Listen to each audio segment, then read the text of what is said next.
Hello, this is Dr. Eric Bricker and welcome to AHealthcareZ. Today's topic is opioids, the Pareto principle, registries, and COVID money.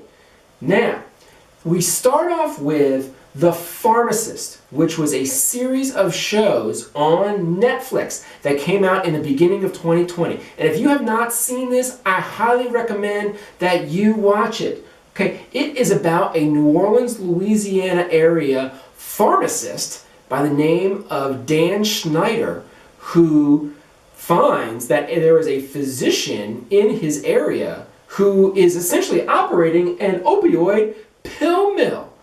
This physician has people at her office all hours of the night, and eventually when the FBI and the DEA and the feds, etc., eventually when they raid her office, they find stacks and stacks of cash, and they find stacks and stacks of prescriptions that have already been filled out, minus just the name of the person, because she would write the exact same prescription for everyone, no matter what.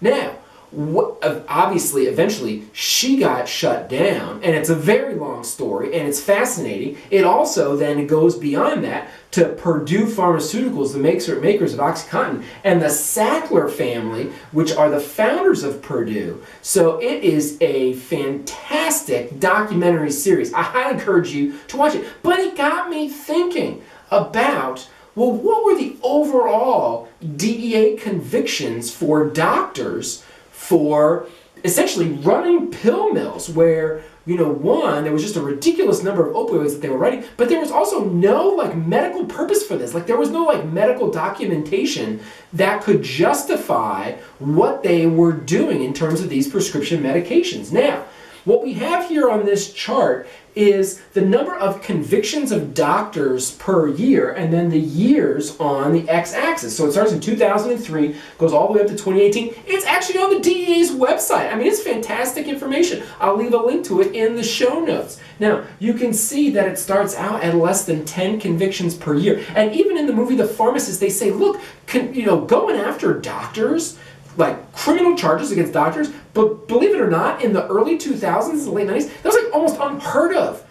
Doctors were sacrosanct. You did not go after them. But that changed, right? So it immediately went up with the early days of the opioid epidemic to, we're talking 30, 40, and it peaked in 2008 and 2009 with approximately 55 convictions of doctors each of those years, and then it quickly dropped back off. Now let's assume that it quickly dropped back off because a lot of the activities by the physicians were changed. In other words, there was a change in this overprescribing. Not that the DEA stopped doing their job, etc., etc. Now, I don't know if these DEA numbers capture all of the convictions, whether there were some things at the state or local level that happened as well, but it might act as a proxy for those. Okay, so fine. So you had this huge spike. It came back down in terms of doctor convictions.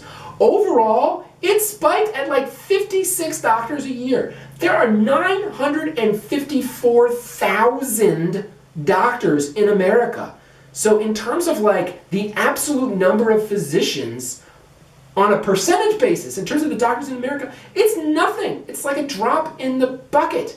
And it points out that when they raided Dr. Cleggett, who was that physician running the pill mill in the New Orleans area, they found that she had written prescriptions for 180,000 pills. Which brings me to the Pareto principle, that sort of famous 80-20 rule, right? That says that 80% of the consequences are only due to 20% of the causes. In other words, to a certain extent, prescription opioid abuse, the ridiculous amount of prescribing, was probably only done by a very small number of physicians, right? And so that then got me thinking, okay, well, what if you did a histogram of the number of doctors on the y-axis and the number of blank whatever on the x-axis. And in this case, since we're talking about opioids, it could be like the number of opioid prescriptions. And it would probably be some sort of bell-shaped curve where the majority of physicians were kind of in the middle in terms of the number of opioid prescriptions they were writing. But then there were a few people out here on the very edge that were outliers that were writing a very high number of prescriptions. And you could replace the word opioid prescription with gastroenterologists that are doing endoscopies, interventional cardiologists and vascular surgeons that are putting in stents, orthopedists that are doing joint replacements, ophthalmologists that are doing Eylea and Lucentis injections for macular disease. Okay, and the reason that that stratification or that Pareto principle is so important is because you can't know this until there is a registry. And that was one of the central things that allowed the DEA to identify these high opioid prescription writers, was that they developed a registry. Before the early 2000s, there was no registry. And guess what? For things like endoscopies and stents and joints and all those things, there is no centralized registry, and that's super important, right? Because some of the stuff is in the Medicare data, some of the stuff's in the Medicaid data, and then some of the stuff is in each of the individual Blue Cross United, Cigna, Aetna health insurance carrier claims data. So it's in all these different places. And man, it would be super helpful if you could put it all into one registry so you could actually create this histogram.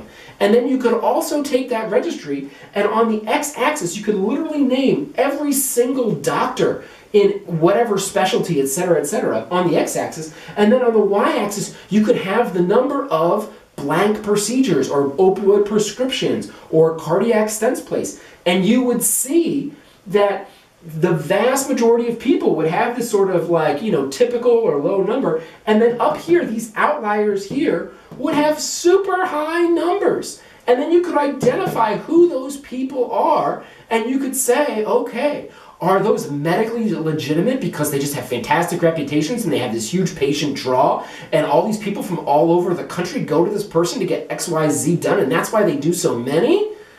And you could look at their charts and you could see how it was clinically justified or not clinically justified. There's a number of things you could do to be like, are these outliers correct, or are they doing something nefarious? Okay, and this brings me to the COVID money.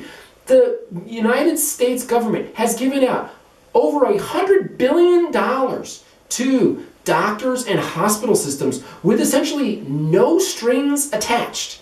Now, creating centralized registries around and reporting for endoscopies and stents and joints and all these other things to find the outliers. Because the quote-unquote, people always say, well, the vast majority of doctors are doing the right thing. And that is correct.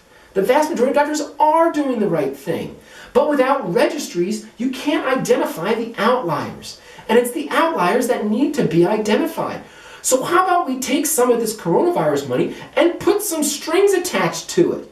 Why don't we put some things like, oh, if you get coronavirus money, then over the next 5 years, you're going to put in a registry for X, Y, Z, and you need to be compliant with that. And look, that's just one idea. My point is, if we're spending all this money, there are constructive things that we can do for patient safety that have not been done on their own by doctors and hospitals, that with all this money, it might behoove us to do that. And that's my point for today. Thank you for watching AHealthcareZ.